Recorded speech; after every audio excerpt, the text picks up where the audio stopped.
Life Love Lessons Series 2 is designed with men in mind. Yes, men. Brothers, listen.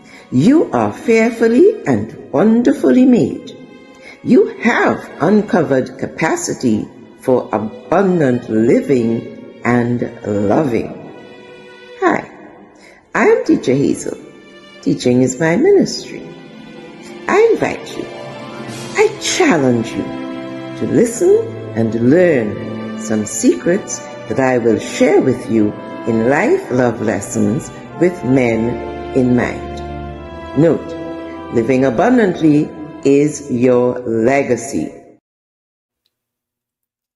Hello, greetings and welcome to Life Love Lessons Series 2, Lesson 5, Being the Me.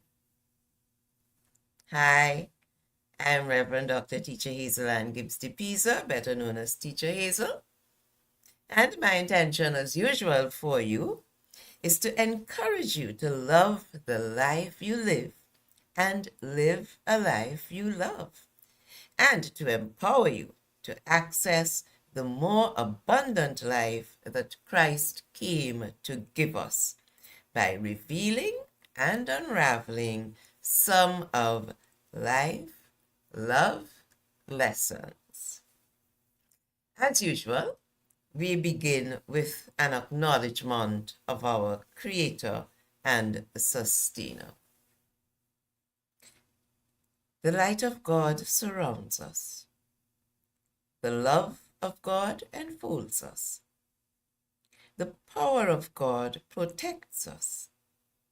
The presence of God sustains us.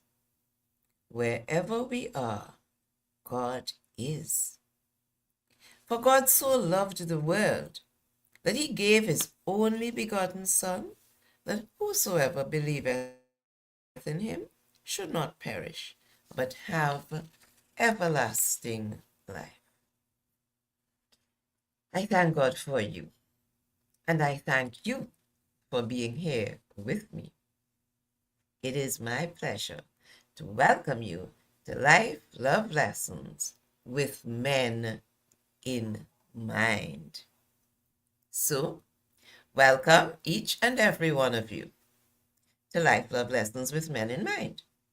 And women, just as the men were welcome to Series 1, Life Love Lessons for Women of Faith, you are welcome to participate in Series 2 with Men in Mind. After all, we are in this life together. So, let us now do a brief review before moving forward.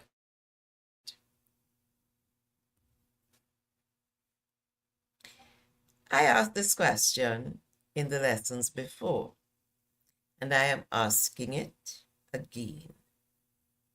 Brother, do you know that you are a magnificent spiritual being with untapped potential and unexplored capacity for abundant living and loving? Why am I asking it over and over again? Because I want it to soak in and pervade your consciousness and replace the old stories that you were fed. You remember Snips and Snails and Puppy Dog Tale stories? That you still believe those subconscious, unconscious tales that make you think you're not good enough and you won't amount to anything and that you're worthless just like your father? Listen, think. You know that one washing does not remove a stain that has been embedded in material for a long time. You have to wash and wash to get it out, and hence the need to repeat. I'll tell you a little story.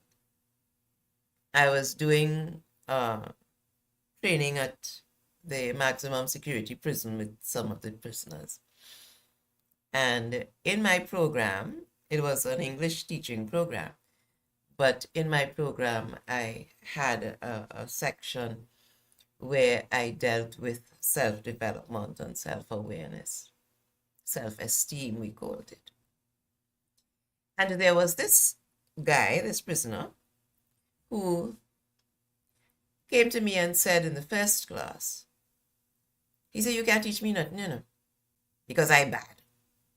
I bad, bad, bad, bad, bad. You're wasting your time. I said, you really think so? He said, yeah, you wasting your time, man. I said, well, let me tell you something. I have time to waste. You don't mind helping me waste it? He said, you serious? I said, yeah. I said, I have time to waste. Help me waste my time now. He said, you want me to come to class? I said, yeah, just come. So he came. And he kept coming. And I never told him anything. Because he bad, bad, bad, and nothing can change him. And after a few class sessions, he came to the table and he said to me, Miss, you know I'm learning? I say, yes. He said, yeah, miss, I'm learning. I said, so you're willing to do some work now? He said, yeah, you could give me work to do. You could give me work to do, I'm learning. He said, but miss, I want to ask you something. What is that? He said, they doesn't teach teachers to teach the way you just teach, miss. I said, why you say so? I said, all of us go to training college and we learn the same things, you know. And he said, nah, miss, nah, miss. He said, miss, let me tell you something. He said, I went to school and never one day, one teacher ever said to me that I could be something, that I could learn. He said, so miss, I just went through school and I spent all my life in prison. He said, now you come and you making me feel like I somebody. And I learning, miss, I learning. Miss, you could imagine if I had one teacher like you when I was going to school, I would have to spend my whole life in prison. I was so proud of him because he was one of the best students eventually. But if I had gone along with him with his story that he had, that he bad, bad, bad, bad, bad, and nothing can change him. You see, and that's the story. You worthless like your father, you ain't gonna be nothing, you can't come to be nothing, you're a waste of time. And unfortunately, our men get much more of that than our women. Our boy children, I should say, much more than the girls. There's so much pressure on you as men. But because I was willing to let him be, he agreed to keep coming to class as long as I didn't interfere with him. And I didn't. And he just sat there and I did my teaching.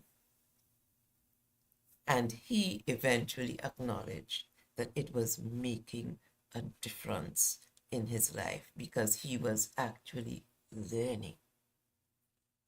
So I ask again, brother, do you know that you are a magnificent spiritual being with untapped potential and unexplored capacity for abundant living and loving? Do you know that? Please soak it in. You're not worthless. You're not no good. You are a magnificent spiritual being with untapped potential and unexplored capacity for abundant living and loving. And I repeat my statement, brother, If you know your worth, if you really know who you are, you won't need to use a gun or a blade or force to prove that you have worth. When you know your worth, you don't have to keep proving it to yourself by trying to prove it to anyone else. But you have to know it. Know who you are. Know that living abundantly is your legacy. Loving life is your destiny. And so I continue by asking you, brothers, do you agree? You are a spiritual being currently sojourning in physical form, having a human experience. Do you agree with me on that? Do you agree? Change the way you see things and the things you see change? We've been through these. Has it dawned on you as yet that these are true? Do you agree? Where your attention goes, your energy flows. We did a whole session on energy. Yes? Do you agree your thoughts create your life? Remember we did thoughts cause feelings, feelings cause actions, actions cause results, and the results therefore are the result of your thoughts. Do you agree your perception is your reality? It is what you see. It is how you see it. It is how you perceive it. That is your reality. So a stone can be a stumbling block or it can be a stepping stone, depending on how you see it. Remember, you choose your life story. You can either do it by design. You take control of your thoughts and you plan what thoughts you will harbor and which ones you will dismiss. Or you can do it by default. Just go along and whatever happens, happens. But remember, you cannot not think. So you're always thinking. And therefore, your thoughts are creating your reality. So Raymond Hollowell, we looked at this quotation before. He wrote in his book, Working with the Law, that we have the power, for the universal power of mind is endowed within each and every one of us. And I say to you today, you have power. The universal power of mind is endowed within you. And the diagram explains that you are a spiritual being. There is the infinite spiritual being, the vertical line, and there is the finite physical being, the horizontal line. And the finite has a beginning that we call birth and an end that we call death. And within the finite, there is human possibility, and there are a lot of things that are impossible at the level of the physical. But you'll notice at the center of the cross, there's a circle that says now. That is where the physical, the human, connects with the divine, the infinite, the spiritual, the never-ending, unlimited, all-possible power, the divine, supernatural, spiritual. And at that intersection, which represents now. Now that you are alive, now, this moment, now, this life, you have access to divine intelligence, divine empowerment. It is all yours for the taking. We are all powerful beings because of the infinite source that we are all connected to. And you, brother, you are no different. You are connected to the all-powerful infinite source. But you have to be aware of it. You see, it's there, but if you don't pay it any attention, or if you don't even know that it's there, then you can't make use of it. So, let me welcome those of you who are here for the first time. And I encourage you, if this is your first time, to check out the earlier lessons. They are all available in Abundant Life Mastery at the call on YouTube. And you're also welcome to like, comment, and subscribe. And so we move on to lesson 5. Being the me. But you notice there are some dots after the me. That says there's something else to come. Being the me that God created me to be. Yes. God made everything perfect, including me. Yes. God made everything perfect, including you. So let us unlock this concept by visiting a familiar place. In the beginning, Genesis. So in the story of creation, according to the Holy Bible in Genesis, chapter 1, we learn in verse 3 that God said, "Let there be light," and there was light. And in verse 4, and God saw the light, that it was good. The light that he made was perfect. And we go down to verse 10, and we are told that he called the dry land earth, and the gathering together of the waters he called seas. And God saw that it was good. So the earth and the seas were perfect. And as we continue in the story, verse 12 says that the earth brought forth grass and herb yielding seed after his kind, and the tree yielding fruit whose seed was in itself after his kind. And God saw that it was good. So at the end of every day's work, he checked and made sure that everything was perfect.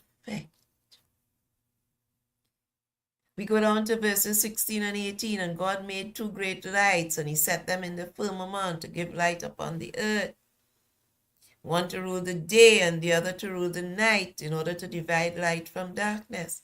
And God saw that it was good. So again, he made a note that what he had done was perfect. And there must be a reason why they keep repeating that. And then in verse 21, when he made the whales and all the winged fowls, etc., God saw that it was good. And in verse 25, he made the beasts of the earth and cattle after their kind and those that creep upon the earth. And God saw that it was good. And then, verse 27, he does a special creation. And this creation he created in his own image. So this one was special.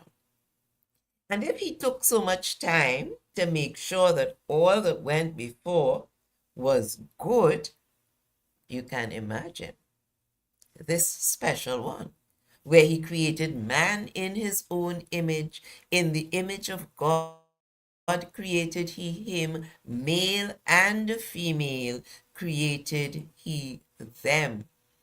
And verse 32 tells us, and God saw everything that he had made, and behold, it was very good. Everything is made perfect, including you. God didn't make any mistakes. So what happened next? Next, in Genesis chapter 2, we get some more details of the beginning. So we got some details about the garden, and we got some details about the fact that out of the ground, God made to grow every tree that is pleasant to the sight and good for food, and that the tree of life was in the midst of the garden, and the tree of knowledge of good and evil. So we got some more details about the garden. And we are also told that he allowed Adam, the man that he had created, to name all the animals. And he was seeking a help for him that was meet for him, that could match him. And none of the other things he had created were up to the mark. And so he put man into a deep sleep, and he took a rib, and out of man he brought woman. And then he brought the woman to Adam. And Adam said, and we would have done that even from our first session, bone of my bones and flesh of my flesh, she shall be called woman, because she was taken out of man. Perfectly made. God saw that it was very good. And they were both naked, the man and his wife, and they were not ashamed. That's what verse 25 says. They were both naked, the man and his wife, and were not ashamed. So just as the rest of creation was naked and free, so man and woman were naked and free and happy as pappy. And God, like every good manufacturer, gave instructions for his products. So we are told that in verse 28 that he blessed them and he told them, be fruitful, multiply, replenish the earth, subdue it, have dominion over the fish and the fowl and every other living thing. But before he got to that, he gave them an instruction. Verses 16 and 17. The Lord God commanded the man, saying, of every tree of the garden thou mayest freely eat, but of the tree of the knowledge of good and evil thou shalt not eat of it, for in the day that thou eatest thereof thou shalt surely die. Now why am I telling you this long story?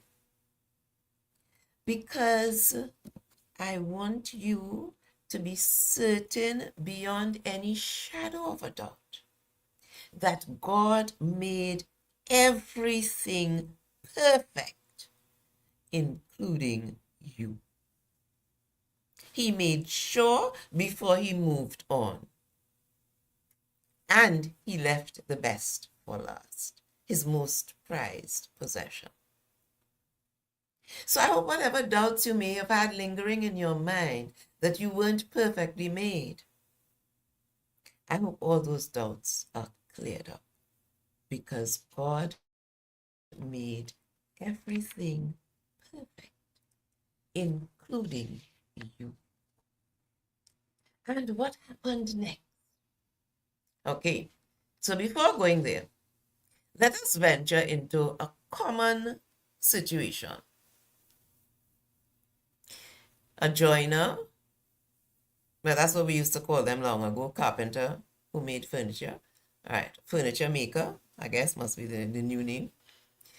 Built 4 chairs and a table for a classroom in a school. Each student had his own seat. And that's how it used to be, that you had your seat and you stayed in your seat whenever you came to school. And the instructions are to sit on the chair, do your work at the table.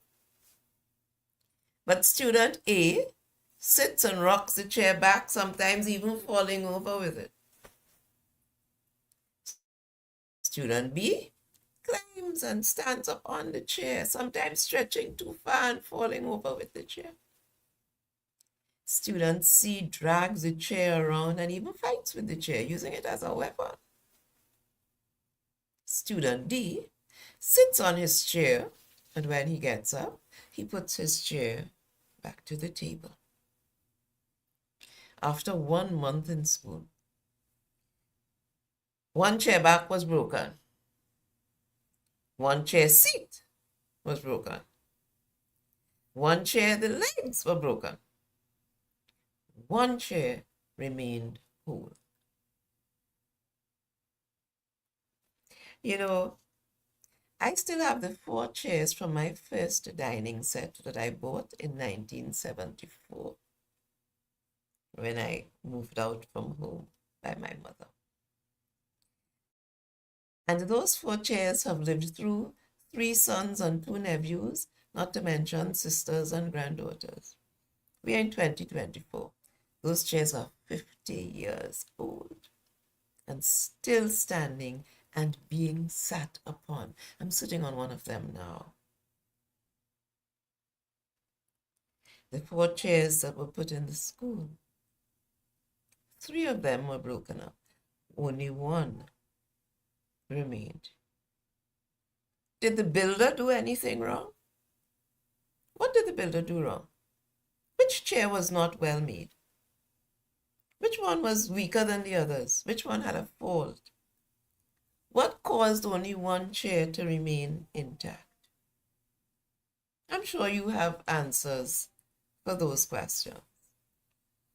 Let me ask you another question. What did the users do? So we wonder what the builder did that may have caused all of these things to happen. What did the user do?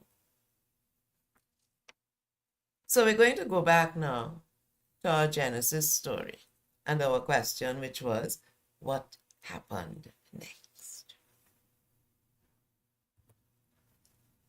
What happened next? When the woman saw that the tree was good for food and that it was pleasant to the eyes and a tree to be desired to make one wise, she took up the fruit thereof and did eat, and gave also unto her husband with her, and he did eat. So what happened next? According to verse 6, disobedience. We're not going into the circumstances that led to it. The fact is that they chose to disobey. They did not follow the rules. And obviously, after the disobedience came the consequences. So verse 7 says, and the eyes of them both were opened, and they knew that they were naked. And they sewed fig leaves together and made themselves aprons. Remember, they were all happy, living just like the animals, naked and free. And now they're not happy anymore because they're ashamed that they're naked. And they heard the voice of the Lord, verse 8, God walking in the garden in the cool of the day. And Adam and his wife hid themselves from the presence of the Lord God amongst the trees of the garden. They hid themselves from God. And of course, the rest is history. We are still suffering the consequences of breaking the rules. And you know, God had warned them, He said, don't eat of that tree, because it is the tree of knowledge of good and evil. But they although they had all the other trees free to eat from, they chose to disobey. So the consequences follow the disobedience. But God made everything perfect, including. And we just want to check out this perfection thing a little more. Because you see, in Psalm 139, verse 14 says, I am fearfully and wonderfully made. Marvelous are thy works, and that my soul knoweth right well. So man knows that he is fearfully and wonderfully made. And Hebrews 2:7 reminds us that he made man a little lower than the angels. He crowned him with honor and glory and gave him dominion over all the works of his hands. You remember that in the story, yes? Has anything changed? Man is still God's prized possession. Man is still made in God's image. Man still has dominion over all God's work. That man does not behave that way does not alter the perfection of God's handiwork. Remember the chairs? They were made perfect. What was done with them caused some destruction, but they were made perfect. You are made perfect because God makes everything perfect. He never makes a mistake. And so, let me say to you, brothers, you are infinitely valuable, exquisitely unique, and perfect in your personhood. And that's a quote that I take from the teachings of one of my gurus when I was in training, James McNeil. The fact is that you may not behave that way. Perhaps because you didn't know that nothing has changed and that you were made perfect. Perhaps because you're not aware. But hear what we are told in Jeremiah 1 verse 5. Before I formed thee in the belly, I knew thee, and before thou camest forth out of the womb, I sanctified thee, and I ordained thee a prophet unto the nations. Made perfect, but you can choose to live your purpose and be the me that God created you to be, or you can choose not to. You are sanctified. You are ordained for a purpose. There's a reason why you came forth. But you have freedom of choice. So you can choose to be the me that God created you to be, or to not be. That's your choice.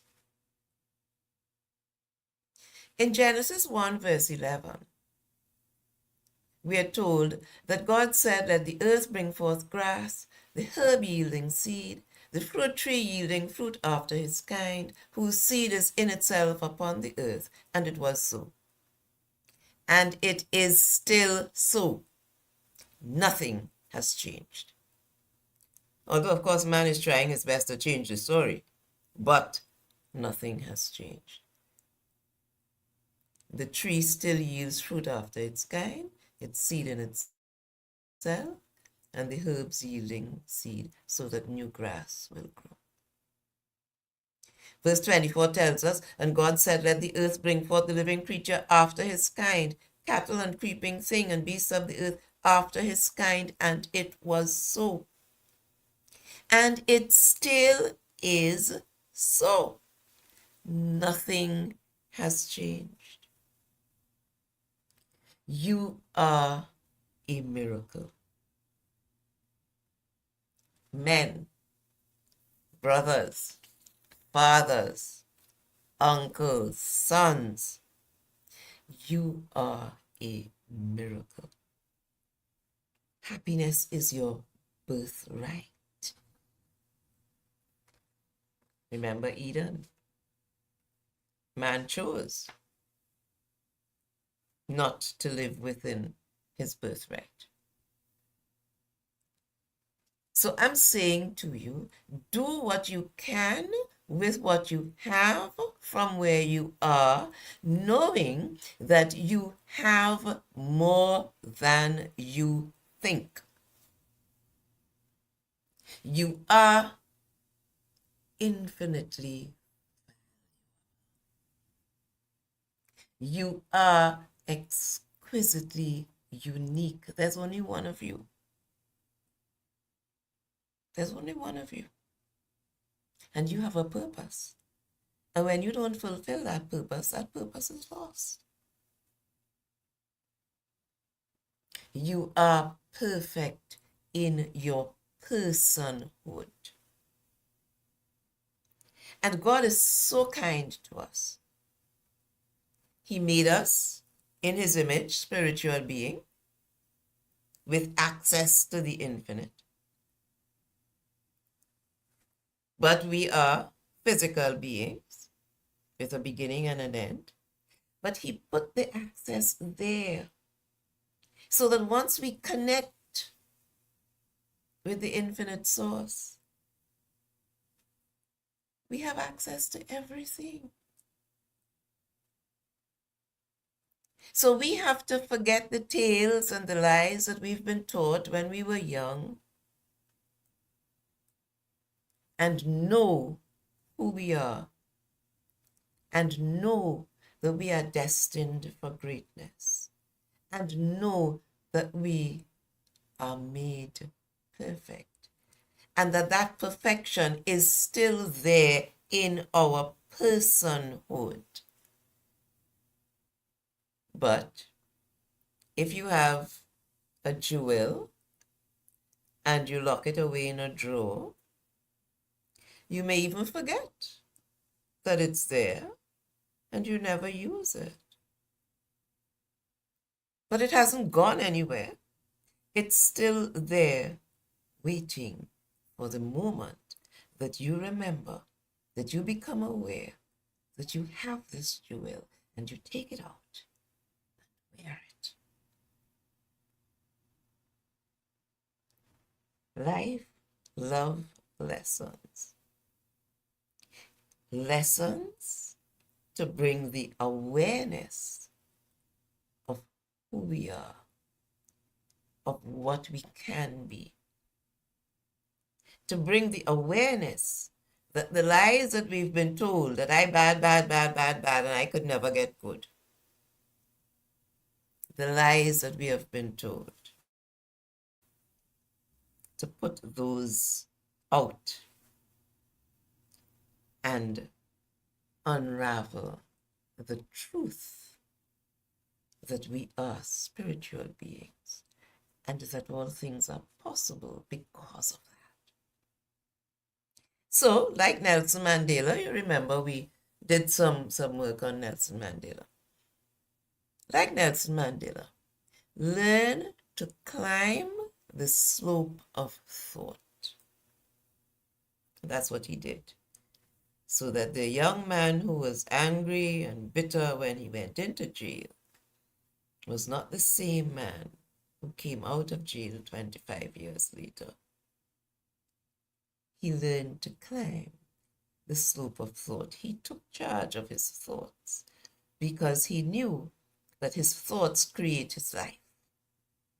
And he wanted a particular kind of life, so he managed his thoughts to get the kind of life he wanted. And you too can become the I am of the power that is breathing you. And you can let go of the I am of ego, and personality. Yes, there is the I am of the power that is breathing you. You take a breath, you don't breathe yourself. Because if God doesn't allow you to breathe his air, you can't breathe it. So become the I am of the power that is breathing you, because the power is there available to you. And let go of the false I am, the one of ego and personality and pride, where anger lives and hatred lives and all the lack is there. You can let go of that, even though we've been conditioned into it. It is possible to let go of it and be the me that God created you to be. You remember, gratitude is the attitude of altitude, and that gratitude is where love resides and where forgiveness dwells. Yes. Know that you are in this place at this time for a purpose. And God has been so good to us that he has already made the way for you. No matter where you are at this moment,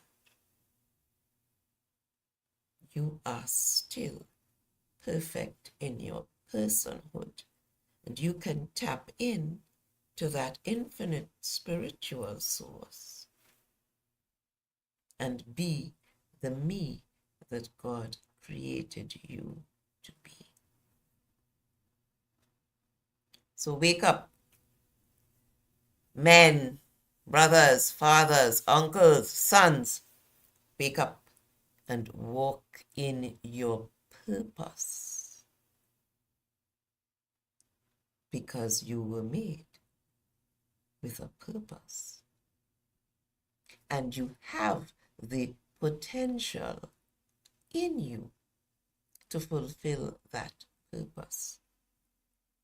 So no matter what people may have said to you, no matter what they may have done to you, like Nelson Mandela, see the good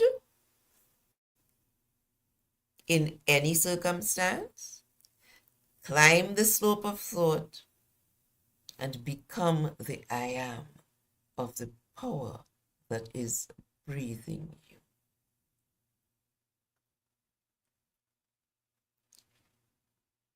And that brings us to our questions and answers. And this time, I will ask the first question. And those of you who have been here with me, you know why. Yes, I'm asking the first question. Will you take 3 rectangular breaths with me? Will you? A rectangular breath is a breath that you inhale for 4 and you exhale for 8. Inhale for 4 and exhale for 8. So you know the long side and the short side of the rectangle. And it's used as a cleansing breath so that you inhale deeply, a belly breath, not up in your chest, belly breath, so your belly must go out, get big when you breathe in. You inhale for 4, you inhale God's breath, God's power. And then you exhale for 8 because you want to empty all that you do not need. Remember, you have an imagination. Use your imagination. Focus on the breath that you're taking and imagine when you breathe in that you are seeing the power and the glory of the breath of God entering your body, filling you up. And when you breathe out, you are seeing all the toxic things, all the physical toxins, the mental toxins, the emotional toxins, the spiritual toxins. You see them coming out when you breathe out. And when you breathe out, you blow out. So you're breathing in through your nose and you are breathing out through your mouth. And you're blowing out as if you're blowing into a straw. So will you take 3 rectangular breaths with me? Okay, so let's begin. 1. Breathe in. 2, 3, 4. Breathe out as if it's through a straw. 4, 5, 6, 7, 8. Breathe in. 2, 3, 4. Breathe out. 2, 3, 4, 5, 6, 7, 8. Breathe in. 2, 3, 4. Breathe out. 2, 3, 4, 5, 6, 7, 8. How did that feel? Cleansing, isn't it? Yes. And you can simply focus on your breath. Use your imagination. That's what you have it for. And see yourself being cleansed. And you can do this exercise anytime, anywhere, under any circumstances, because I'm sure you would have felt much calmer, much more relaxed for having taken those 3 breaths. So that even when you get a little upset and you realize that you're being upset, click, control your thoughts, and decide that you're not going down that road. So you tell the anger and the pain and the hurt, not today. And you begin to breathe and relax.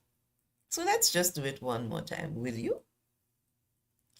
So we're breathing in for 4 and out for 8, in through the nose, out through the mouth, as if we're blowing into a straw. And that has been well tested, and that's why it's done in the particular way, because of the effect that it has. So, in, 2, 3, 4, out, 3, 4, 5, 6, 7, 8. In, 2, 3, 4, out, 2, 3, 4, 5, 6, 7, 8. In, 2, 3, 4, out, 2, 3, 4, 5, 6, 7, 8.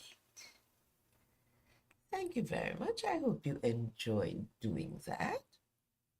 And let me ask you the second question, and then I'll turn over to you for your questions. So the second question I'm going to ask, will you review the lessons that we have done before we meet again next week, God willing? Will you? I hope the answer is yes. Take a little time and review the lessons. Review what you have learned. Review what you have remembered. Review what you have become aware of. And I'm asking you that because next week is going to be deep. So any questions or comments? I'm not seeing anything coming up in the chat. And now is your question and answer segment. So I want you to think about all that we have done today. I want you to think about all that we have done before in order to prepare you for our next session next week. And I just want to go back,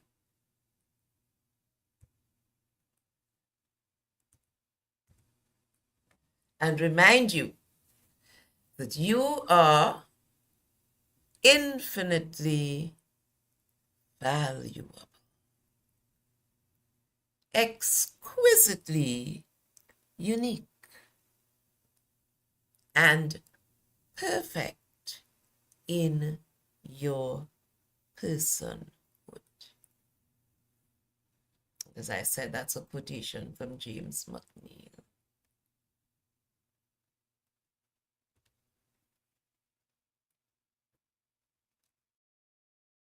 Still no questions or comments? Okay. Going once, twice, 3 times. So we've come to the end of lesson 5. Next week, we shall explore lesson 6, and it's entitled Two S-Men Stories. Yes, we're going to explore 2 stories. Stories of 2 S-men. You can try to figure out what an S-man is.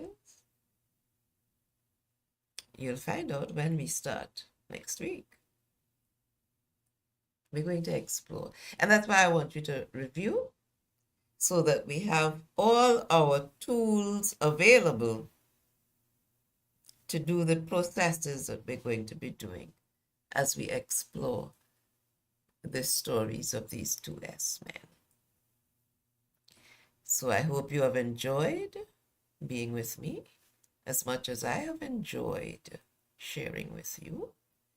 And I hope that you have learned some of life, love lessons. And I look forward to sharing with you again next week.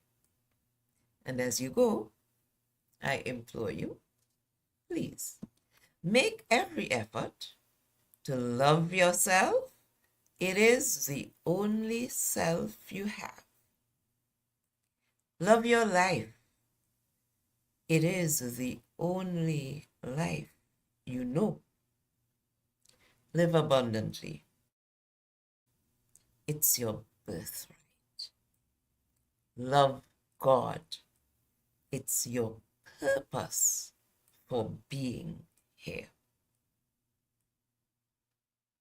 Love, joy, peace, sweet dreams, blessings. Thank you. Bye-bye. Hope that we'll have some questions or comments after we explore those 2 S-men stories next week, God willing. God bless you. As usual, the pleasure is mine.